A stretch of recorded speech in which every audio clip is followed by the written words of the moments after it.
Hey there. So today we are going to solve a rational equation. And the goal of this, anytime that you are adding any type of fraction, so this is still technically a fraction, even though it has a binomial on the bottom, but you want to get a common denominator. So the first thing that we're going to do is we're going to take out a p from this denominator on the left. This way, it's going to be a little bit easier to see what we need to multiply by to get a common denominator.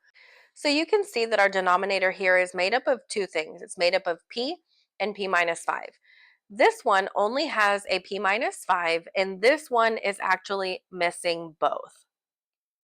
A lot of my students like to put their whole numbers over 1 so that they can still see that there is a denominator there.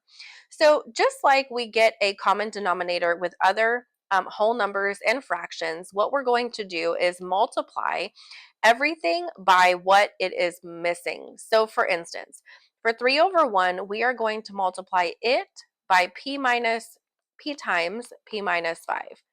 And that's going to make our denominators exactly the same so that we can fully add our numerators together. For the right side of our equation, we are going to multiply it by p because that is what it is missing.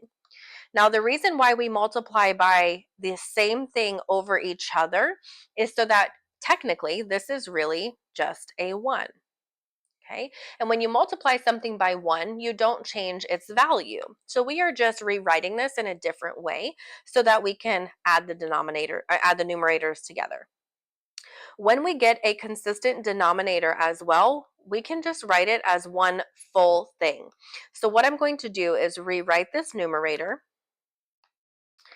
as 75 plus 3 times p minus 5 all over one singular denominator now.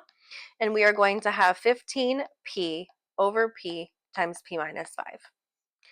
The nice thing about having a fraction equal to a fraction with the same denominator is that the denominators will actually cancel at this point.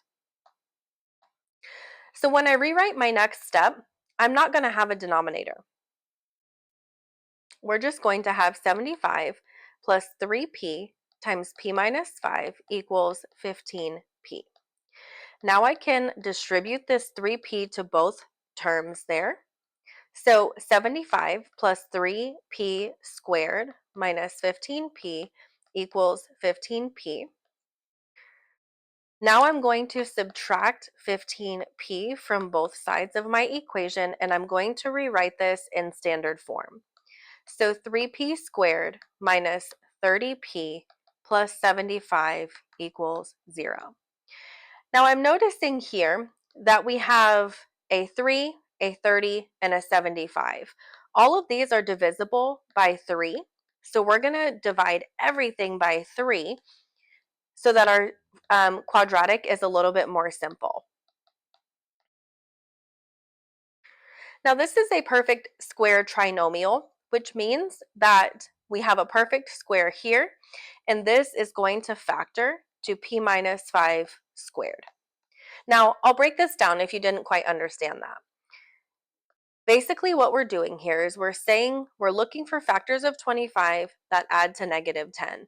In a perfect square trinomial, these two factors are identical. So we're going to get negative 5 twice. So in other words, we have p minus 5 and p minus 5, or how I wrote it up here. So now to solve for p, we're going to do the square root since that's the inverse of our squared term here. And when we square root a squared term, we're just going to get p minus 5 equals 0. Now we're going to add 5 to both sides, so p equals 5.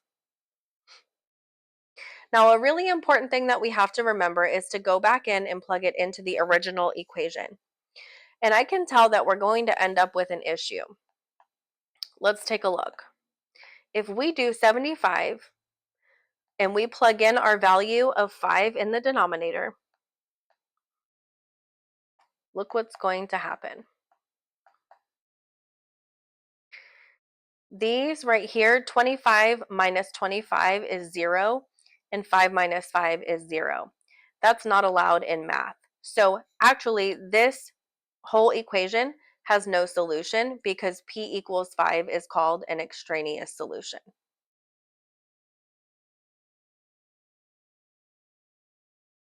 So the whole thing has no solution.